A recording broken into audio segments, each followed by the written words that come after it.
लोकसभा निवडणुकीसाठी सर्वच राजकीय पक्षांनी कंबर कसली आहे। प्रचार सुद्धा सुरू झालाय आणि आता प्रतीक्षा आहे ती फक्त निवडणुकीच्या घोषणेची। पंतप्रधान मोदी 2024 ची निवडणूक जिंकून हॅट्रिक करणार की मोदींविरोधात निर्माण झालेल्या इंडिया आघाडीला यश मिळणार याची चर्चा सध्या सगळीकडे सुरू आहे। एबीपी माझा आणि सी वोटरच्या ओपिनियन पोलनुसार कोणाला किती जागा मिळणार, 2024 चा महासंग्राम कोण जिंकणार याची चर्चा आपण आजपासून शुक्रवारपर्यंत दररोज रात्री 9 वाजता करणार आहोत।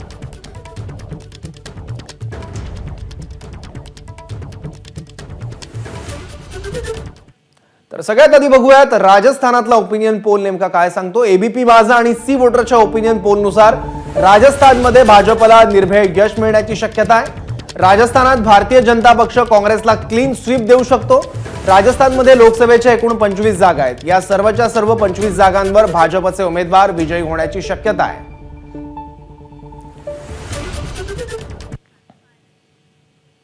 तर काय सांगतो राजस्थानमधला ओपिनियन पोल?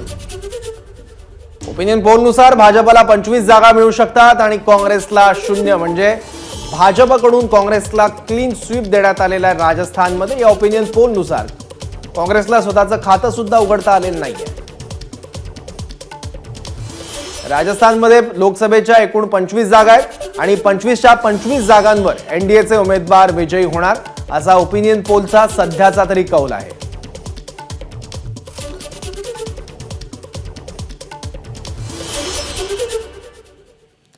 राजस्थान नंतर आता जाऊयात नरेंद्र मोदी आणि अमित शहा यांचं होमग्राऊंड असलेल्या गुजरातमध्ये। गुजरातमध्ये सुद्धा भाजप पुन्हा एकदा सर्वच्या सर्व जागा जिंकण्याचा अंदाज आहे। गुजरातमधल्या लोकसभेच्या एकूण 26 जागा आहेत। यातल्या एकाही जागेवर इंडिया आघाडीला यश येणार नसल्याचं ओपिनियन पोल सांगतोय। मोदी शहांचं होमग्राऊंड असलेल्या गुजरातमध्ये काँग्रेसला सलग तिसऱ्यांदा अपयश येण्याची शक्यता आहे। आकडेवारी एकदा आपण बघूयात गुजरातमधली।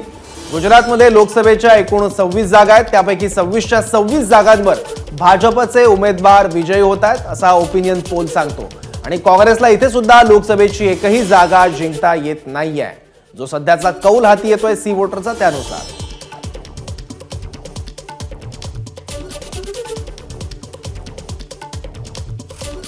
त्यामुळे गुजरातमध्ये एनडीएला एकूण 26 जागा मिळणार आहेत आणि इंडिया आघाडीला एकही जागा मिळत नाहीये। ओपिनियन पोलनुसार सध्याचा हा कौल आहे। त्यामुळे गुजरातमध्ये आणि राजस्थानमध्ये काँग्रेसला भोपळा सुद्धा फोडता येत नाहीये आणि गुजरातमध्ये भाजपची क्लीन स्वीपची हॅट्रिक होताना दिसते आहे। आणि याचबद्दल विश्लेषण आपल्याला जाणून घ्यायचं ज्येष्ठ पत्रकार अभय देशपांडे यांच्याकडून। अभय सर, राजस्थान असेल किंवा गुजरात या दोन्ही राज्यांमध्ये काँग्रेसला एक सुद्धा जागा मिळताना दिसत नाहीये या ओपिनियन पोलनुसार, कारण काय असावीत?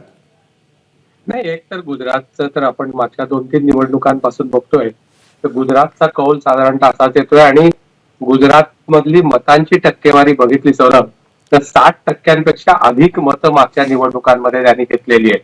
म्हणजे 2017च्या विधानसभेचा अपवाद वगळला तर गुजरातमध्ये काही भाजपाला फारसं दमछाक झालेली तिथे कधी दिसली नाही। राजस्थानच्या बाबतीत सांगायचं झालं तर राजस्थानच्या म्हणजे 2019च्या लोकसभा निवडणुकीपूर्वी राजस्थानच्या विधानसभेची निवडणूक झाली तेव्हा भाजपाला मोठा झटका तिकडे बसला होता, परंतु त्याच्या नंतरच्या 6 महिन्यानंतर झालेल्या निवडणुकीत पुन्हा भाजपाला तसाच मोठं यश मिळालं।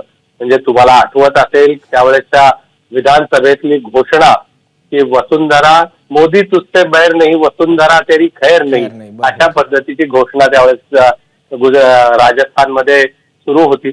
राजस्थानच्या जनतेने लोकसभेच्या वेळेस भाजपाला मागच्या 4ही निवडणुकात 8 ते 10% अधिक मतं दिलेली आहेत।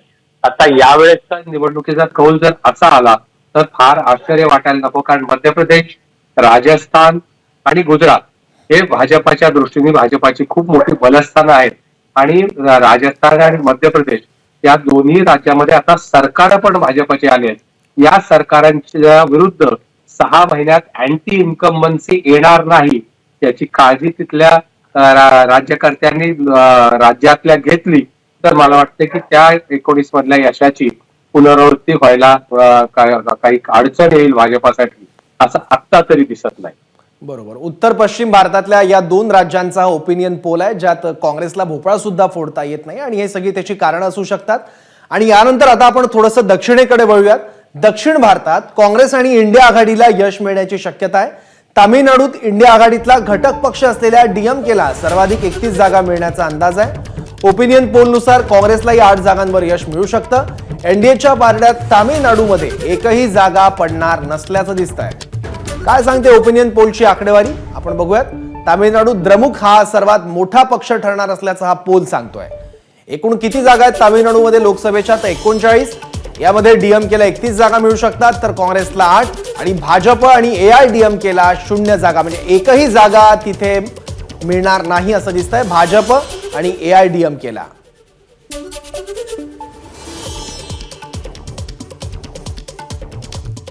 तामिळनाडूत लोकसभेच्या एकूण 39 जागा आहेत. त्यामुळे आघाड्यांचा विचार जर आपण केला, पक्षीय संख्याबळ काय असू शकतं ते आपण बघितलं. आता आघाड्यांचा विचार केला तर एनडीएच्या पारड्यात एकही जागा तिथे पडण्याची शक्यता दिसत नाहीये आणि इंडिया आघाडीकडे एकूण 39 जागा जाऊ शकतात. 39 पैकी म्हणजे पूर्णच्या पूर्ण तामिळनाडूतल्या जागा या इंडिया आघाडीचे उमेदवार जिंकू शकतात. तर यानंतर केरळमध्ये यंदा काँग्रेस मुसंडी मारण्याची शक्यता आहे. एबीपी माझा आणि सी वोटरच्या ओपिनियन पोलनुसार 20 पैकी 16 जागा काँग्रेसला मिळू शकतात. यूडीएफला 4 जागा मिळण्याचा अंदाज आहे. केरळमध्ये भाजपला पुन्हा एकदा अपयश येताना दिसतंय. त्यामुळे तामिळनाडू पाठोपाठ आणखी एक दक्षिणेतलं राज्य केरळ, तिथे सुद्धा भाजपच्या पदरात अपयश येत आहे. निराशा पदरी पडते असं दिसतंय. ओपिनियन पोलनुसार खूप प्रयत्न सुरू आहेत भाजप आणि संघ परिवाराचे इथे एक वोट बेस तयार व्हावा यासाठी, पण त्याला यश येताना दिसत नाहीये. तर काय सांगते केरळमधली आकडेवारी? केरळमध्ये एकूण लोकसभेच्या 20 जागा आहेत. 20 पैकी काँग्रेस 16 जागांवर विजयी होऊ शकते, तर यूडीएफ 4 जागांवर.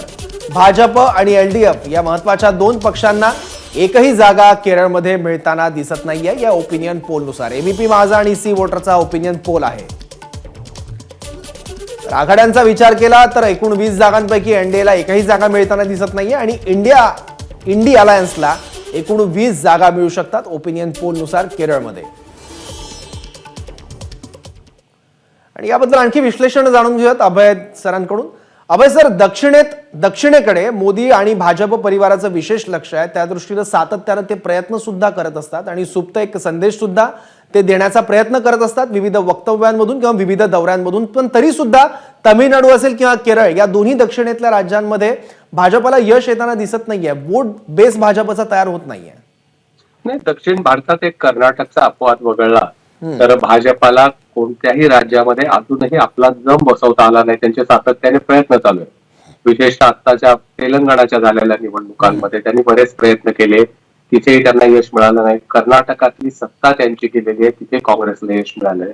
तामिळनाडूच्या बाबतीत झालं तर तामिळनाडूमध्ये डीएमके आणि अण्णा डीएमके या 2 पक्षांमध्येच मागच्या 40-50 वर्षाचं राजकारण फिरत आलेलं आहे आणि तिथे यातला कुठला द्रमुक पक्ष हा कोणत्या आघाडीत आहे यावर त्या आघाडीचं संख्याबळ वाढत असतं.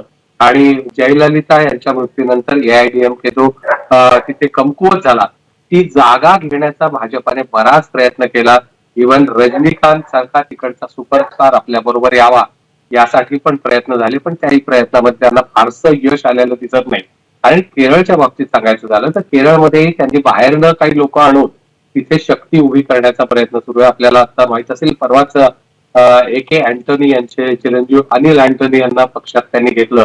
किमान तिथे शिरकाव करण्यासाठी संधी मिळावी या दृष्टीने तिथे प्रयत्न चालू आहेत. परंतु तिकडे दक्षिणेत म्हणजे कर्नाटकात सुद्धा मागच्या वेळेस तेवढ्या जागा राखता येतील का याच्याबद्दल शंका असताना बाकीच्या दोन्ही राज्यांमध्ये जिथे त्यांचे सहकारी आहेत तिथे सुद्धा फारसं यश तिकडे एनडीएला मिळणार नाही.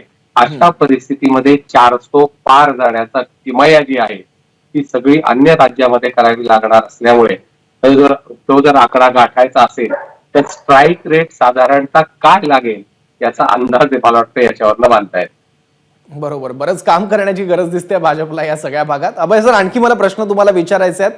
आता थोडंसं दक्षिणेकडून आपण परत एकदा उत्तर भारताकडे जाऊयात. हिमाचल प्रदेश, उत्तराखंड आणि हरियाणातही भाजपला चांगलं यश मिळण्याचा अंदाज आहे. हिमाचल प्रदेश आणि उत्तराखंड मधल्या सर्व जागा भारतीय जनता पक्ष जिंकू शकतो, तर हरियाणातल्या 10 पैकी 8 जागांवर भाजपच जिंकण्याचा अंदाज आहे. ओपिनियन पोलनुसार हरियाणात काँग्रेसला फक्त 2 जागा मिळू शकतात. काय सांगते ओपिनियन पोल नुसार समोर आलेली आकडेवारी? हिमाचल प्रदेशमध्ये लोकसभेच्या 4 जागा आहेत आणि 4 पैकी 4ही जागांवर भाजप विजयी होते असे या ओपिनियन पोल नुसार दिसत आहे. त्यामुळे काँग्रेसला इथे एकही जागा सध्या मिळताना दिसत नाहीये. यानंतर उत्तराखंडची आकडेवारी काय सांगते पाहूयात. लोकसभेच्या एकूण जागा आहेत उत्तराखंडमध्ये 5 आणि 5च्या 5ही जागांवर भाजपचे उमेदवार विजयी होताना दिसत आहेत आणि काँग्रेसला इथेही सपशेल अपयश येताना दिसत आहे. हिमाचल प्रदेश आणि उत्तराखंड दोन्ही राज्यांमध्ये. यानंतर हरियाणामध्ये आपण जाऊयात. हरियाणातली आकडेवारी काय सांगते तर हरियाणामध्ये लोकसभेच्या एकूण 10 जागा आहेत. तिथे भाजपला 8 जागा मिळू शकतात आणि काँग्रेसला 2. त्यामुळे उत्तराखंड आणि हिमाचल सारखी स्थिती इथे नाही आहे. इथे काँग्रेसला 2 का होईना पण जागा मिळताना दिसतात या ओपिनियन पोल नुसार. परत एकदा आपण जाऊयात अभय देशपांडे सरांकडे. अभय सर, उत्तराखंड आणि हिमाचल प्रदेश इथे सुद्धा काँग्रेसला एक सुद्धा विजय मिळेल असं दिसत नाहीये या ओपिनियन पोल नुसार आणि हरियाणामध्ये काँग्रेसला 2 जागा मिळतील असं सध्या तरी वाटतंय. आणि नेमक्या आज घडलेल्या तिथल्या राजकीय घडामोडी या सगळ्यांना लिंक करून तुम्ही कसं बघता? काय हा सगळा ओपिनियन त्या आजच्या घडामोडी झाल्या आहेत त्याच्या आधीचा आहे. त्याच्यामुळे निश्चितपणे याच्यातली आकडेवारी आपण आता गृहीत धरणं थोडंसं म्हणजे चुकीचं ठरेल.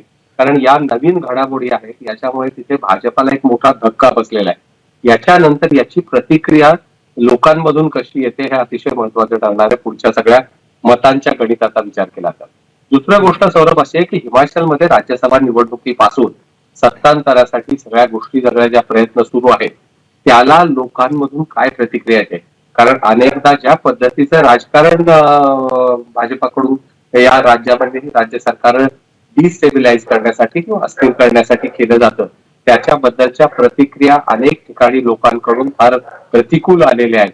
या सगळ्या पार्श्वभूमीवर मला वाटतं इथलं परत एकदा याचा लोकांचा जो जशा निवडणुका जवळ येतील तोपर्यंत लोकांचा कौल कसा राहील त्याच्यामुळे ही आकडेवारी म्हणजे ही सत्याच्या जवळपास सुद्धा जाणारी ठरेल का याच्याबद्दल निश्चितपणे शंका आहे आता या आणि विशेषतः आत्ताच्या आजच्या घडामोडी बघता. बरोबर बरोबर. तर हे झालं उत्तराखंड, हरियाणा आणि हिमाचल प्रदेशाचं. त्यानंतर आता आपण जम्मू काश्मीरमध्ये जाऊयात. तिकडे जम्मू काश्मीर आणि लडाखमध्ये भाजपला मोठं यश मिळताना दिसतंय. जम्मू काश्मीरमध्ये भाजपला 2 तर ओमर अब्दुल्लांच्या नॅशनल कॉन्फरन्सला 3 जागा मिळण्याचा अंदाज आहे. ओपिनियन पोल नुसार लडाखमधल्या एकमेव जागेवर भाजपचा खासदार निवडून येऊ शकतो. जम्मू काश्मीरमधून कलम 370 हटवल्यानंतर आणि लडाखला केंद्रशासित प्रदेशाचा दर्जा दिल्यानंतरची ही पहिलीच निवडणूक होणार आहे. तर ओपिनियन पोल नुसार ही आकडेवारी काय सांगते? जम्मू काश्मीरमध्ये लोकसभेच्या एकूण 5 जागा आहेत त्यापैकी 2 जागांवर भाजप विजयी होणार असं दिसतंय. नॅशनल कॉन्फरन्स 3, पीडीपी आणि काँग्रेस यांना मात्र या ओपिनियन पोल नुसार एकही जागा मिळेल असं दिसत नाहीये. लडाखमध्ये बघूयात. लोकसभेची 1 जागा आहे लडाखमध्ये आणि या पोल नुसार भाजपला ती एकमेव जागा मिळण्याचा अंदाज आहे. पुन्हा एकदा जाऊयात अभय देशपांडे सरांकडे. अभय सर, 370 हटवल्यानंतरची पहिली ही लोकसभा निवडणूक होते आहे त्याचा काही फायदा भाजपला होताना दिसतो या सगळ्या भागात लडाख आणि जम्मू काश्मीर? नाही, निश्चितपणे जम्मूमध्ये आधीपासून भाजपाचा तिकडे बऱ्यापैकी बस्तान आहे. विशेषतः स्थानिक स्वराज्य संस्थांच्या मध्ये सुद्धा भाजपाने तिकडे बऱ्यापैकी यश मिळवलं होतं. विशेषतः आता जम्मू काश्मीरचं जे त्रिभाजन झालेलं आहे त्याच्यानंतर लडाख आणि जम्मू या भागामध्ये जिथे लोकोपयोगी कामं किंवा योजना सरकारच्या काश्मीर व्हॅलीच्या बाहेर मिळत नाही अशी सातत्याने तक्रार होती.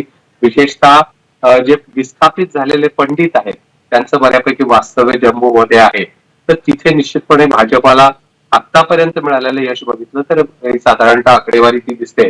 पण व्हॅलीमध्ये ज्याला म्हणतो किंवा काश्मीरमध्ये 370च्या संदर्भात जी प्रतिक्रिया येते त्याच्यावरनं तिथं जनता नेमकी कोणाला कौल देते. पीडीपी बरोबर राहणार की नॅशनल भाजपला ते तिथे फारसा स्कोप नाहीये.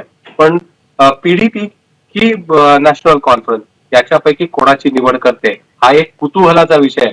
या जागा जरी किरकोळ असल्या तरी नॅशनल लेवलला जे मुद्दे आज ट्रेंडिंग विषय किंवा 370 हा विषय पूर्ण भारतात चालतोय त्याची काश्मीर मधल्या लोकांची नेमकी प्रतिक्रिया काय ती मला वाटतं त्या निकालांवरून आपल्याला पाहायला मिळणार आहे. त्याच्यामुळे निश्चितपणे या निकालाबद्दल 1 किंवा 2 जागा असल्या तरी कुतूहल असतात.